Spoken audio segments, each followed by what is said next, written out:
Salve, salve, internet. Boa tarde, boa noite, bom dia, boa madrugada para você que está ouvindo o nosso podcast. Dessa vez o Semibreves está sendo apresentado pelo Marco Bonito. E hoje nós estamos fazendo um episódio especial em que a gente vai fazer, na verdade, a apresentação das pessoas que apresentam o Semibreves. E no episódio de hoje a gente vai apresentar o Daniel, né? Vocês ouvem o Daniel falando e conversando com o Pedro, mas não sabem a respeito do Daniel e nem por que ele faz esse podcast, né? Então hoje a ideia é poder conhecer um pouco mais sobre o Daniel. Então vamos começar, Daniel. Primeiro, você pode dar o teu olá aí pro pessoal que está ouvindo. É isso aí, gente. Olá, todo mundo. Mais uma vez, mais um novo encontro aqui no nosso podcast, agora com um tema um pouco mais leve, né? Sem intervalos, sem tétrades, sem tríades, sem marchas harmônicas, sem nada disso. Um negócio bem para as férias mesmo. Você que está aí na praia, no campo, jogando bola, tomando um drink ou simplesmente relaxando, curtindo as suas merecidas férias, vai apreciar aí um conteúdo um pouco mais leve, mas sem ficar sem a nossa presença, né? Afinal de contas, a gente já é tão íntimo, enfim. Sim, e também assim, mesmo para quem não está em férias, que está trabalhando, que está, sei lá, voltando aí para casa, escutando a gente no ônibus, no carro, na moto, seja lá onde for, no submarino, a ideia, né, que como o Daniel e o Pedro são músicos e trabalham, sobrevivem de música, né, nesse período agora das chamadas férias, né, se é que isso é possível, né, mas nesse período, como vocês ficam mais sobrecarregados, a ideia então é fazer episódios que sejam não tanto teóricos, mas também para as pessoas poderem conhecer um pouco mais do universo e conhecer vocês também. Então, eu já te conheço bem, né, Daniel? Então eu queria que você falasse há alguns anos, né? Então, mas como os nossos ouvintes começaram a ouvir os primeiros podcasts ali e vocês de alguma maneira se apresentaram muito rapidamente e nem todo mundo, né, tem acesso ao trabalho que vocês realizam, ao que vocês fazem, à história, né? A história, a ligação de vocês com a música. Então acho que esse episódio vai ajudar as pessoas a entender a proposta de vocês com relação ao podcast e também fazer com que elas conheçam uma dimensão de vocês que ficou oculta, né, durante o programa, mas que vai ajudar e que depois esse podcast também vira referência aí para vocês durante a apresentação, dizendo, olha, para quem quiser conhecer um pouco de mim ou sobre o Pedro, vai lá no episódio X lá do nosso podcast.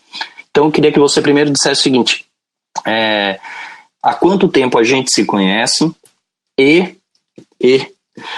em que momento, né, que você começou a ter relação com a música e para poder se tornar um músico aí? Bom, eu e o Marco Bonito, nós nos conhecemos no ginásio, né? Antigo ginásio, né? Antigo ginásio, hoje que seria o Fundi 2, né? Eu acho Fundamental 2, eu tava entrando eu era o new kid on the block mesmo, né? Eu tava chegando na escola e tinha na quadra uma escada atrás do gol, eu fiquei ali sentado com os meus irmãos e tal, e o primeiro cara que veio falar comigo na escola foi um loirinho com o cabelo espetado, assim, veio falar comigo, falou assim, tipo, você, que série você tá? Pô, acho que você é da minha sala, e eu realmente era. A escola não era muito grande, o nosso finado e saudoso Colégio Santa Rita, né? Em São Paulo, né? Em São Paulo, na Vila Mariana, e a gente se conheceu ali, começou a conversar, começou a descobrir várias coisas em comum, vários interesses comuns, principalmente o primeiro imediato era o futebol, né? Que era a primeira associação que a gente fez, né? Na época nós éramos torcedores de um time que sofria muito. Pois naquela época sofríamos demais, assim. Se bem me lembro, já sofríamos há mais de 10 anos já. Mais ou menos como um outro time aqui da capital está passando por um mesmo período, assim. Então nós nos solidarizamos com vocês, nossos co-irmãos. Mas enfim, e naquela época isso era mais que o suficiente para você ficar amigo de uma pessoa.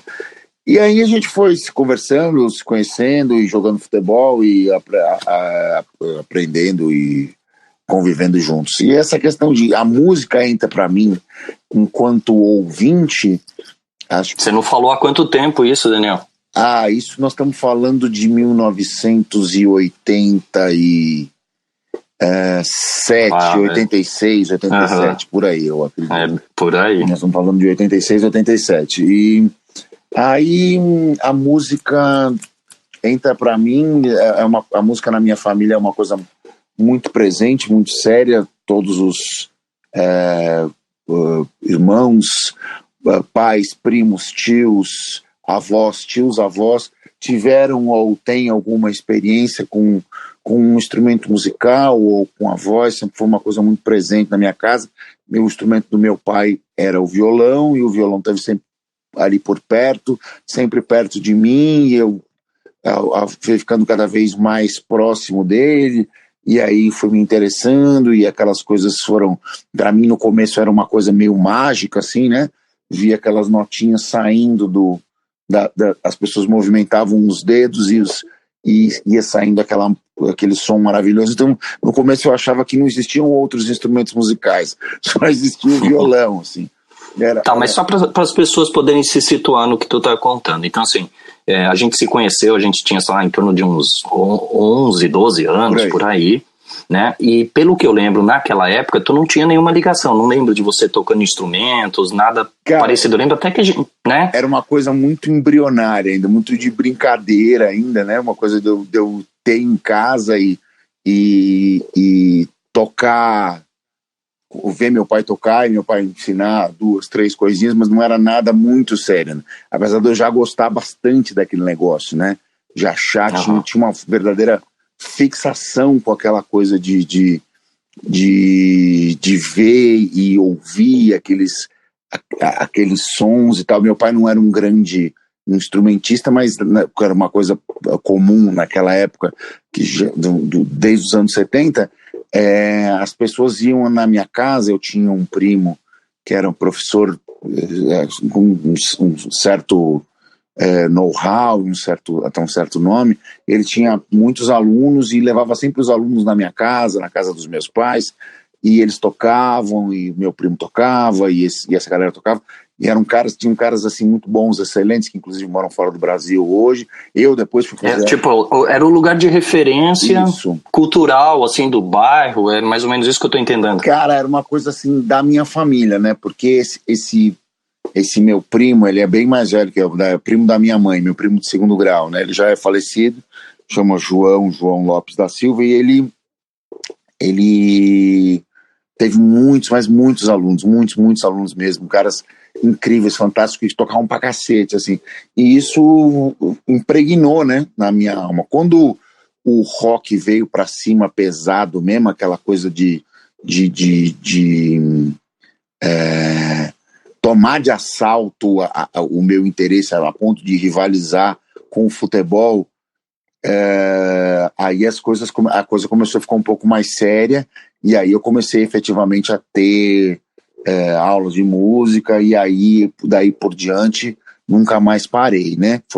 Mas a ideia era o quê? Tipo, você começou então a curtir o rock e falou assim, pai, eu quero tocar esse troço, é isso? No começo eu tocava aquele violãozinho bem safardana, e aí um amigo tava montando um negócio, queria fazer uma banda e tal, aquela coisa toda. Eu falei, pô, beleza, vamos aí e tal, sem saber tocar lá grandes coisas, né? E aí você se junta com os caras da sua idade e começa, né?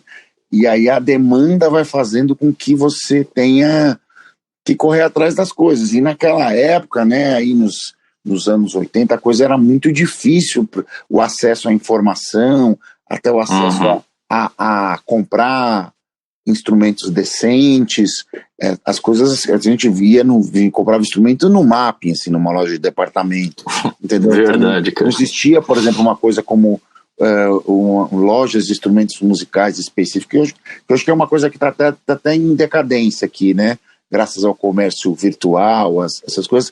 Aqui em São Paulo na cidade onde eu moro, ela deu uma bela de uma encolhida, assim, esse mercado específico. Mas na década de 90 e nos anos 2000, principalmente na época do dólar 1 para 1, aquilo era o paraíso perdido, assim, né? Você conseguia comprar instrumentos com a abertura do mercado, instrumentos importados, coisas tops, trocando a moeda. Se custava, sei lá, $1.000, você pode comprar por R$1.000. Era uma coisa incrível. E assim, eu acho que uma coisa interessante para os nossos ouvintes aí conhecerem a teu respeito é que nessa época, né, que você começou, você ainda morava em São Bernardo do Campo, né, que é uma região metropolitana de São Paulo, para quem não é de São Paulo poder se situar. Eu não morava exatamente... E depois você foi para São Paulo, né? Não morava exatamente em São Bernardo. Eu morava sempre no mesmo lugar. Eu nasci na Moca, né? E aí, quando meu irmão nasceu, meu irmão mais novo, a gente acabou mudando do apartamento, que era um apartamento pequenininho, para a casa onde minha mãe mora até hoje.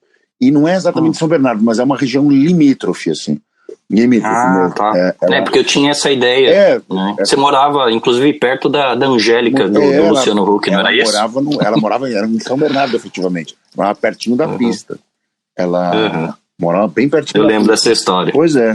E tinha amigos em comum, inclusive, etc. Ela andava com os moleques do skate. Depois, quando ficou famosinha e começou a ganhar dinheiro, aí, né? Enfim. Ela andava com os moleques do skate ou de táxi, cara? Acho que mais de táxi, depois de um certo... Naquela... Hoje seria, acho que de Uber ou de um outro aplicativo qualquer. Mas naquela época era isso, né? E lá é uma coisa, na região lá onde eu... Não é como é hoje, assim, né? Obviamente que tem hoje todo mundo tem acesso a um instrumento e você tem redes sociais para conectar com as pessoas e conseguir fazer as suas... Divulgar o trabalho. Né? Então, era uma coisa muito mais complicada, né? E muito mal vista ainda, né? Ainda tinha um ecozinho da ditadura, aquela coisa toda. Então, não era uma coisa assim... um bando de moleques com cabelos estranhos, não era exatamente a turma mais benquista da vizinhança, principalmente porque era barulhento pra cacete, né? Sim, na verdade as pessoas nem reconheciam isso como música, como barulho, né? Exato. Uma molecada fazendo barulho. No começo era isso mesmo, né? Vamos ser sinceros. Que né? Até virar algo que você reconheça como música, tem aí um processo de maturação, né? Que você... efetivamente a sua relação com o instrumento ela é renovada dia após dia, né? Você vai criando uma simbiose baseada na sua experiência diária, né? Você vai exercitando a sua memória táctil, você vai salvando no seu ouvido interno, que é o termo técnico, aquelas notas que você imagina e você vai associando com a posição geográfica do seu instrumento. Isso precisa ser renovado e praticado cotidiano, né, e diariamente, né? Existe uma parte da neurociência que estuda a memória táctil e diz que ela é renovada a cada 24 horas. Então, se você não exercita isso diariamente, você tem pequenas perdas, né? E assim, pelo que eu lembro, Daniel, a gente perde o contato, né, nessa época, porque era a 8ª série, o colégio que a gente estudava não tinha o colegial. Não, até tinha, né? Aí eu fui colegial bosta, assim, a gente acabou num... Eu nem lembrava se tinha. Tinha. Mas ninguém queria ficar, pois né, pelo que eu lembro, assim, não era bem recomendado, assim, pois né? Aí cada um foi para um lado, né? Eu acabei estudando no colégio Olavo Bilac e tu foi fazer, acho que um colégio técnico, né? Isso, eu fui pra Federal. Se não me engano. E aí, em que momento que você vai desvirtuar o colégio federal, Cara, escola técnica, né? Que era uma escola técnica. Era uma escola técnica, escola técnica federal, que hoje é o Cefet aqui, né? E vai depois fazer faculdade de música, né? Exato, não é isso a história? A história é essa, mas a faculdade de música acontece muitos anos depois, né? Eu vou pra faculdade de música, eu tinha 27 anos, né? Eu fui trabalhar muito com música antes. Quando eu estava no colegial, a coisa já estava totalmente engatilhada, assim. Eu já efetivamente já tinha as bandas, as coisas aconteceram. Quando eu comecei a mexer com bandas efetivamente, a coisa aconteceu muito rápido, assim, né? Muito rapidamente eu comecei a descolar trabalho mesmo, né? Pessoas que... Meu pai viu que eu levava meio jeito para coisa, começou a me colocar em contato com músicos mais velhos e pessoas que tinham outras visões, que ele sabia que efetivamente aquela coisa de brincadeira de banda de garagem não vai muito adiante, né?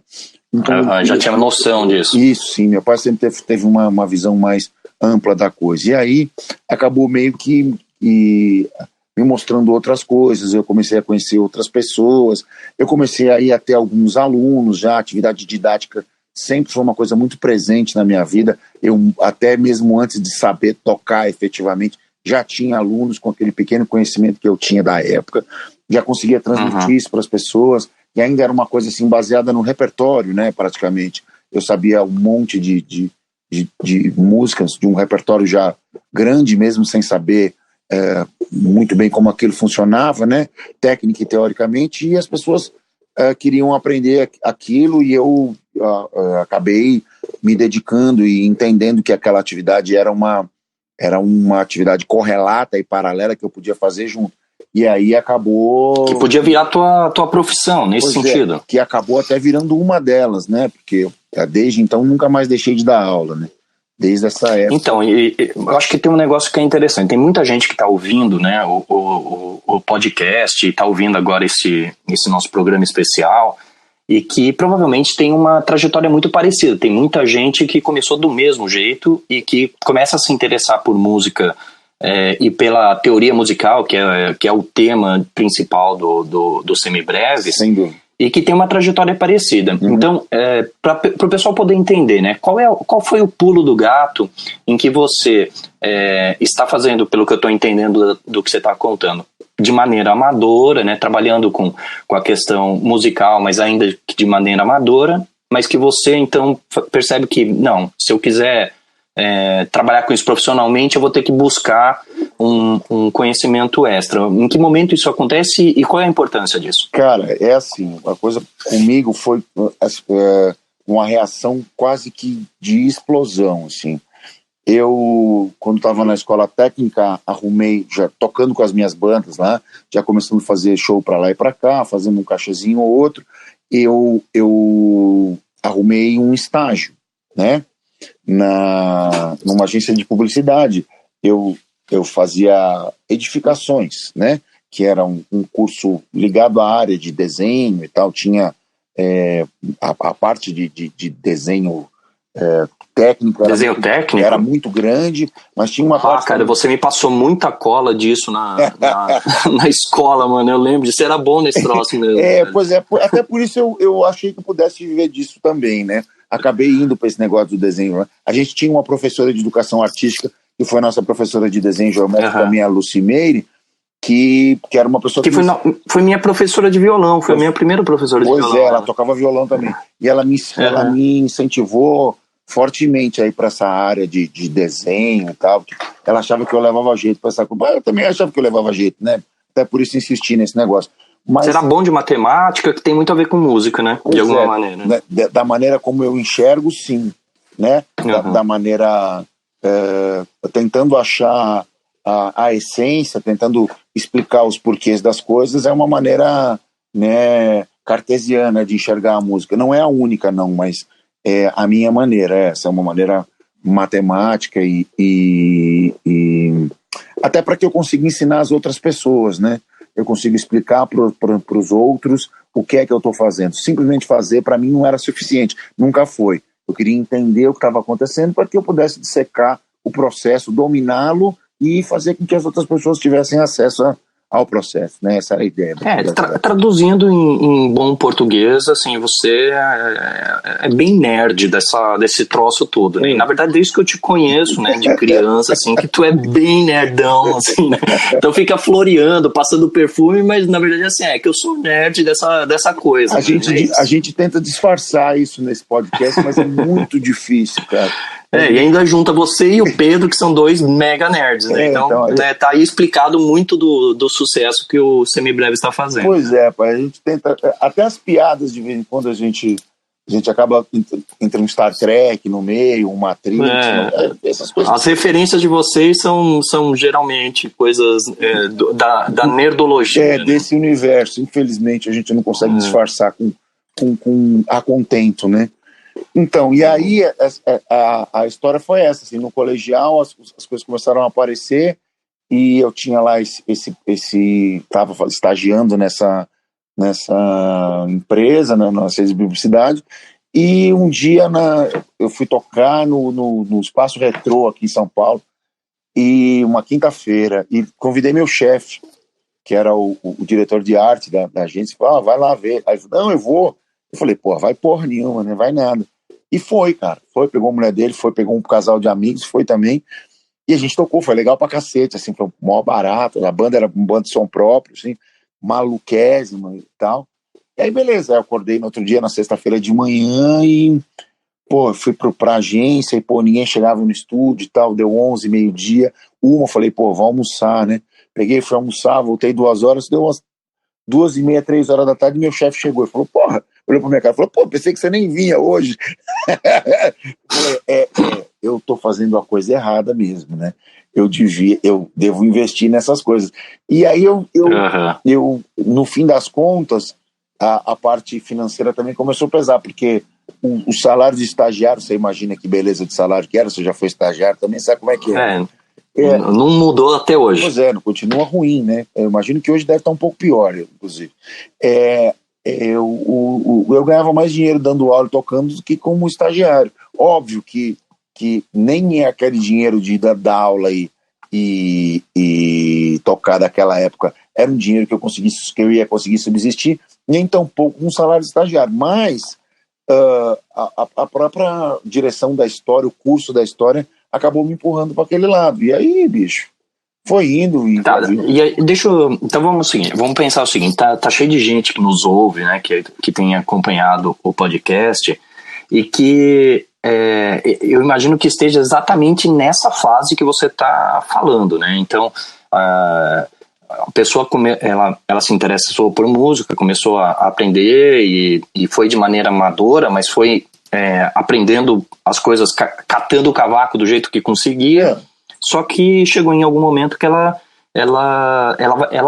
precisa, mesmo para dar aula, né? É isso que eu estou imaginando, que você falou assim, tá me faltando alguma coisa aqui. E aí, em que momento que tu chega, então, na faculdade e por que motivo? Cara, a faculdade de música aconteceu na minha vida por uma dessas, como tudo, né? Por uma dessas coincidências. Eu tinha uma funcionária na minha escola de música, né? Eu num dado momento, fui ser dono de escola de música, né? Eu tinha um estúdio de gravação e ensaio também, da gente produzia coisas, etc. E onde ficava, Daniel? Na Moca, no Alto da Moca, na Rua dos Donatários. Em São Paulo, né? Em São Paulo, isso, E aí eu, num dado momento, contratei uma professora de piano e teoria musical, que eu já não aguentava, eu não tinha mais horário, eu chegava a dar 50 aulas na semana, e eu não aguentava mais, precisava tocar um pouco mais, sair um pouco mais, e aí trouxe essa menina, e aí a menina veio e tal, ela tocava piano super bem, o nome dela era Roseli e tal, e ela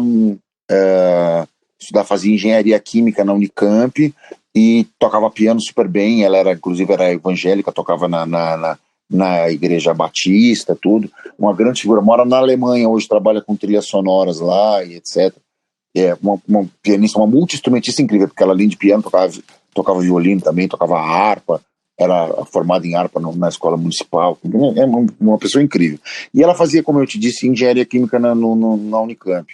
E ela estava mudando o curso para músico, porque ela também estava naquela, ela ficou durante muito tempo com um pé em cada canoa e resolveu pular para a canoa da música. E aí, interessante. Pois ela veio trabalhar comigo e tal, veio trabalhar lá na escola e falou assim, por que você não faz faculdade de música também? Eu falei, porque eu não tô afim de fazer música erudita e tal. Ela falou, não falei pra você fazer música erudita, falei pra você fazer música popular, estudar música popular. Mãe, mas não tem isso aqui em São Paulo, só tem na Unicamp. Falou, eu vou pra Unicamp todos os dias. Aí eu comecei a pensar, falei e tal, ela me explicou e tal, falou questões de distância, questões de logística, né, que eram coisas, são as coisas que nos preocupam essas coisas do cotidiano. Você tem que pesar bem quando vai dar um passo desse. Tá, para quem não é de São Paulo poder entender o que significa esse empreendimento, é que assim, sair da Moca, né, que é um bairro de São Paulo, e ir até Campinas, tem todo o empreendimento de pegar o trânsito para sair de dentro de São Paulo, depois pegar a estrada até Campinas. A distância não é tanta, né? Sei lá, uns 80 quilômetros. De estrada dá uns 80 quilômetros mesmo, 80, 90 quilômetros. Uns 80 quilômetros de estrada e mais dentro de São Paulo. Mais uns 15 quilômetros de marginal. Dá mais ou menos uns 110, 112 quilômetros, mais ou menos, da porta de casa até a faculdade, mais ou menos. Mas aquele estresse que todo mundo já ouviu falar, né, que é dirigir em São Paulo e sair em horário de rush, aquela coisa toda, né, e disso que se trata. E entrava e saía da cidade todo dia no rush. Bom, eu não acabei topando a conversa e acabei indo. Mas antes disso eu já tinha estudado música pra cacete, assim. Já tinha tido um monte de professor particular, já tinha... isso aí é legal de você contar. Porque, bicho, na verdade é o seguinte, você não precisa ir à faculdade de música para estudar música, né? Diferente das... Sim, nós temos até um podcast que vai falar sobre isso, né? Até essa possibilidade existe. A gente mora num país onde a gente não tem, apesar de não ter, assim, nós estamos cuidando disso, né?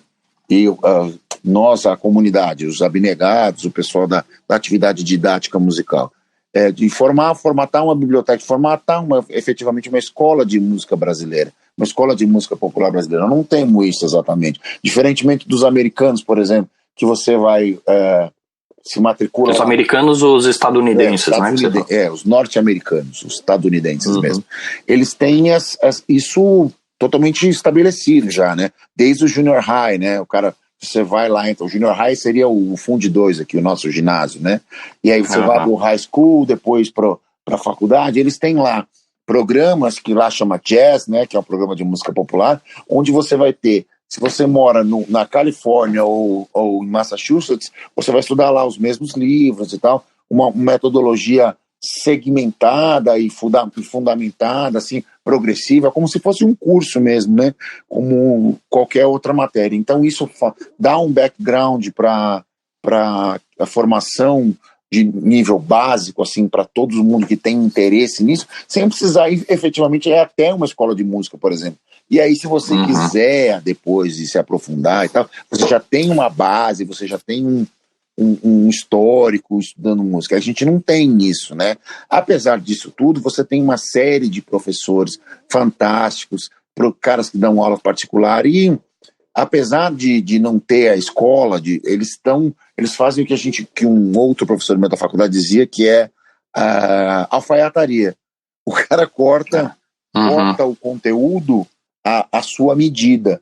Então, muitas vezes, o cara vai moldando a linha didática de acordo com as suas expectativas. Se você tem o que você almeja, você quer acompanhar melhor, você quer improvisar melhor, você quer tocar samba melhor, você quer tocar jazz melhor, você quer tocar o rock melhor, você quer, enfim, melhorar tecnicamente como instrumentista, e o cara vai costurando essas coisas no redor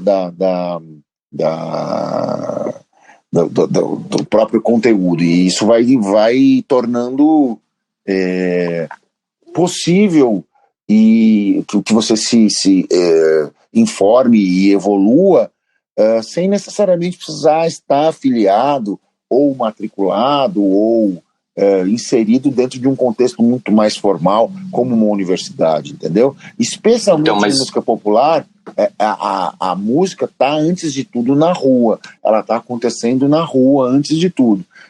Se você conseguir ir aos conservatórios, às academias, às universidades, ótimo, mas antes de tudo você precisa de um contato íntimo com o seu instrumento, com boa música e com informação.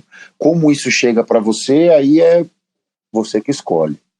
Tá, e aí, mas veja bem, né? Tá cheio de gente também que tá ouvindo a gente aqui conversar e tá pensando assim, pô, o cara é lá de São Paulo e ele tem essa dificuldade. Imagina eu que moro aqui no Acre, em Rondônia, no Maranhão, ou aqui no Rio Grande do Sul, onde eu estou, por exemplo, né? Eu estou aqui em São Borja, aqui na fronteira com a Argentina, e que, por exemplo, aqui na minha cidade, é uma cidade pequenininha, com 60 mil habitantes, e que não tem uma escola de música. Então, quem quer estudar música não tem um lugar específico, vai ter que trabalhar mesmo com professores particulares. Exato. Que se formaram, sei lá, pela vida também. Exato. Né? Então tem tudo isso. Essa história e esse tipo de coisa é o que tem na maioria das pessoas no Brasil, né? Então, e eu imagino que muita gente que nos ouve tentando encontrar uma solução para resolver um problema que é um problema de ordem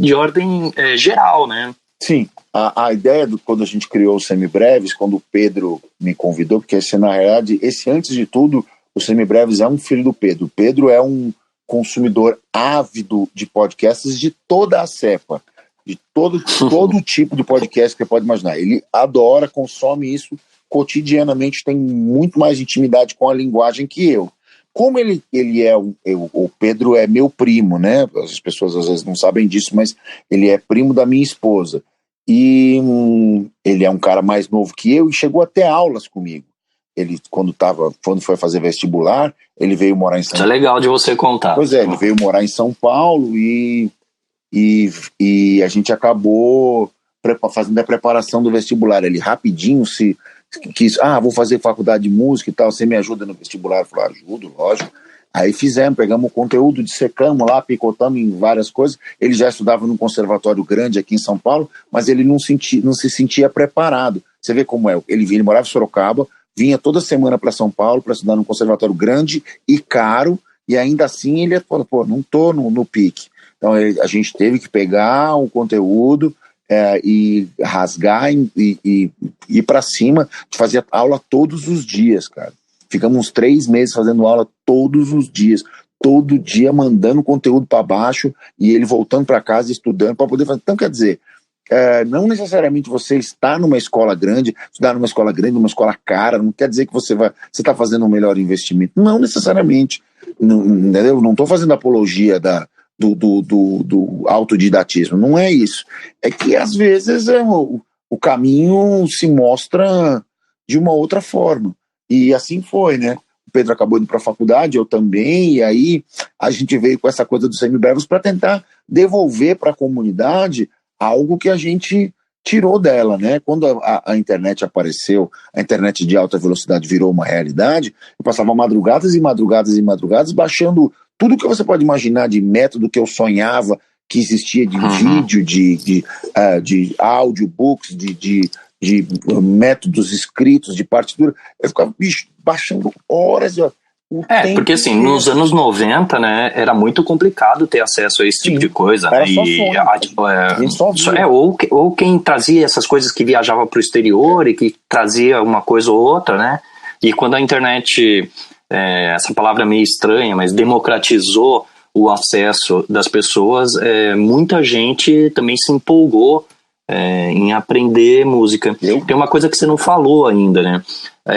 Como a gente já está meio caminhando pro final do episódio, é interessante as pessoas saberem a tua passagem pelos instrumentos e qual é o teu instrumento, aquele que te consagra, né? Eu acho que essa é uma boa palavra. E também uma outra coisa, você falou, né, que no início aí da internet de alta velocidade, você começou a vasculhar coisas e tal, e você criou um blog, é um blog que já tem bastante tempo, e você também tem um pseudônimo. Então é legal de você se apresentar a partir disso também, para as pessoas, quem te conhece dessa outra coisa vai fazer relação. É verdade, quem já está na internet há mais tempo, eu sou o Maestro Insano, do maestroinsano.blogspot.com, um blog que faz mais ou menos numa outra linguagem, mas mais ou menos a mesma coisa que a gente faz no Semibreves, explicando teoria, harmonia. Tem vídeos de tocando contrabaixo, que no fim das contas o contrabaixo elétrico é o meu instrumento, né?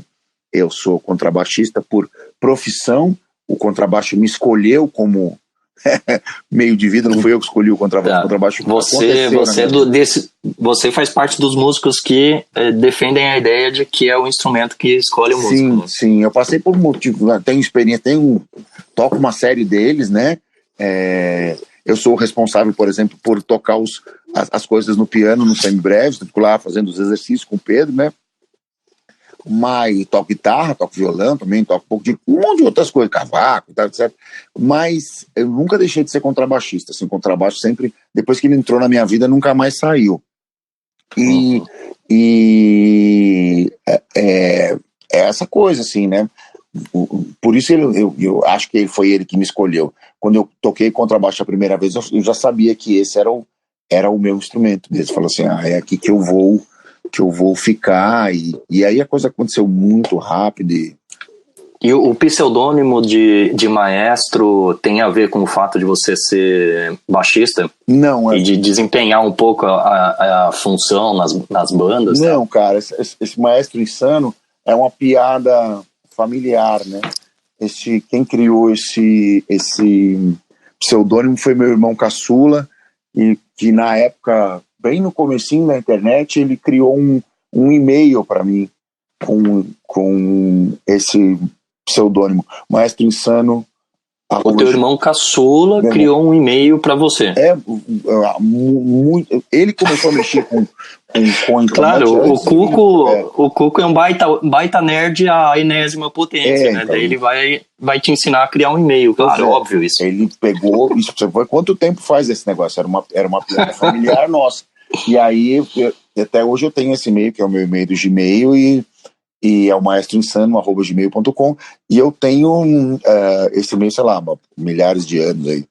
E essa era a piada. Agora, quanto a respeito de eu atormentar as pessoas na banda, é mais ou menos como eu atormento no futebol também. Isso faz parte da minha personalidade. O que eu vou fazer? Isso é inerente. Eu vejo as coisas e não consigo ficar quieto, né?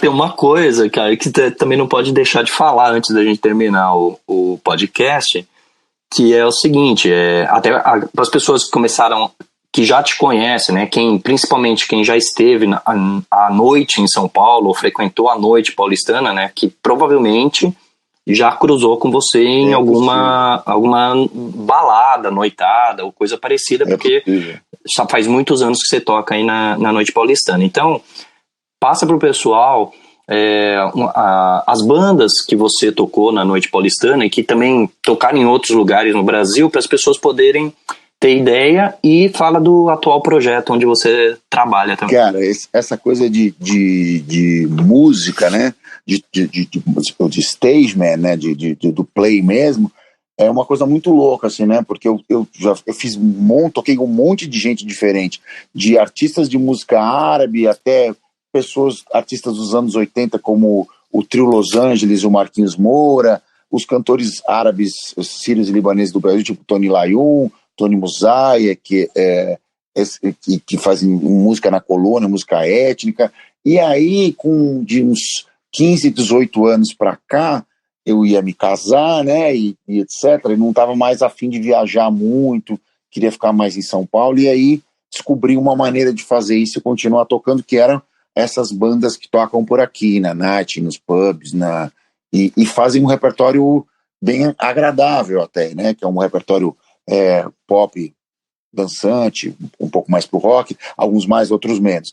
E aí a primeira banda que eu tive nesse segmento chamava Angels Rock, né, que coincidiu com a nossa volta de tomada de contato, inclusive quando a gente voltou, verdade. Né, que é o começo das redes sociais aqui no Brasil, no mundo, né, eu acho também, que é o Orkut. O Orkut no falecido Orkut.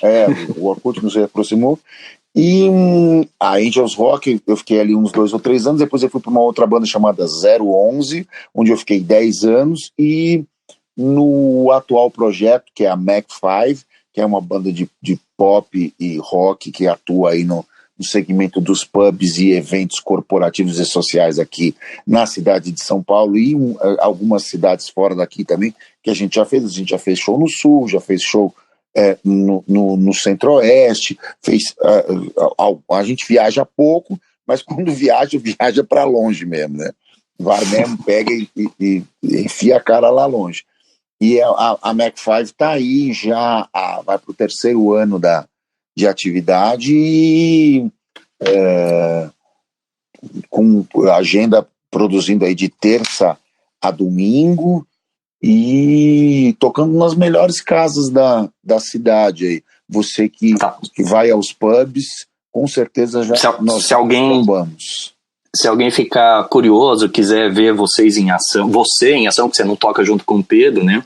Mas cada um tem um projeto diferente, né? Mas se quiser ver você tocando na night paulistana, como se fala, como é que faz para saber onde são os shows? Passa o endereço ali da página de vocês, faz o merchan. A melhor maneira de achar a agenda da gente é no próprio Instagram da banda. Na @banda MACH5, MACH5, banda MACH5, tudo juntinho. Ali é a melhor maneira de você achar onde nós vamos estar, né? Então você vai encontrar agenda, vídeos, etc, um monte de coisa que as pessoas vão marcando a gente e a coisa vai acontecendo. Ali é o melhor lugar, o Instagram. O MACH5 é meio complicado às vezes das pessoas que estão nos ouvindo, né, para digitar, mas é fácil de fazer a referência, porque o MACH5 é um ícone dos anos 80, né? Explica aí. É verdade, na realidade ele é um ícone até mais antigo, né? É um desenho japonês chamado Speed Racer. Era um corredor que tinha um carrinho branco e vermelho, que inclusive chamava MACH5, e ele tinha esse nome porque MACH5 é uma unidade de velocidade não escalar de caças supersônicos, né? Então a ideia é que o carro dava um acelerar assim, fazia aquele barulho, tchá, tchá, tchá, tchá, que ele estava vencendo a barreira do som e tal, etc. Então essa é a ideia, a banda MACH5 vem daí. O MACH5 é primeiro uma associação com o carro do Speed Racer e também uma referência direta aos caças ultrassônicos e que andam mais rápido que a velocidade do som. É uma referência interessante. Meu velho, olha só, a gente já está chegando no final do nosso podcast e é inacreditável, porque quando a gente falou, vamos fazer aí em torno de uns 45 minutos aí nesse podcast de apresentação de vocês, parecia que era muita coisa. E eu tenho certeza que eu teria papo para falar com você a respeito de música e sobre o que tu conhece aí por mais umas 3, 4 horas. No mínimo, então, né? De repente a gente vai precisar fazer outros podcasts para dar continuidade nessa história, mas de alguma maneira acho que os nossos ouvintes já conseguem ter uma boa ideia de quem é você, de onde você veio, como você se reproduz, o que você come e para que time torce, né? É isso mesmo. Então, velho, muito, muito bacana fazer isso. A gente tá fazendo essa gravação à distância, né? Estamos distantes geograficamente, mas a gente se fala sempre, quase né? Nada, através das tecnologias. Pois é, quase nada distantes, né? Ou pelo menos toda vez que o Palmeiras joga, a gente se fala. No mínimo, né? quarto domingo, a gente tá assistindo o jogo junto no WhatsApp. Junto, pelo WhatsApp, né? Então... Mas eu acho que foi bacana aqui a experiência e vamos deixar os assuntos para um próximo episódio e agradecer todo mundo aí que ficou nos ouvindo até esse minuto final e ajude a divulgar o podcast para outras pessoas que também gostam de música e que curtem teoria musical ou que estão se interessando ou que você sabe que vai curtir o nosso assunto. É isso aí, gente. Obrigado mais uma vez. E vamos que vamos. A gente se ouve por aí. Valeu! Valeu!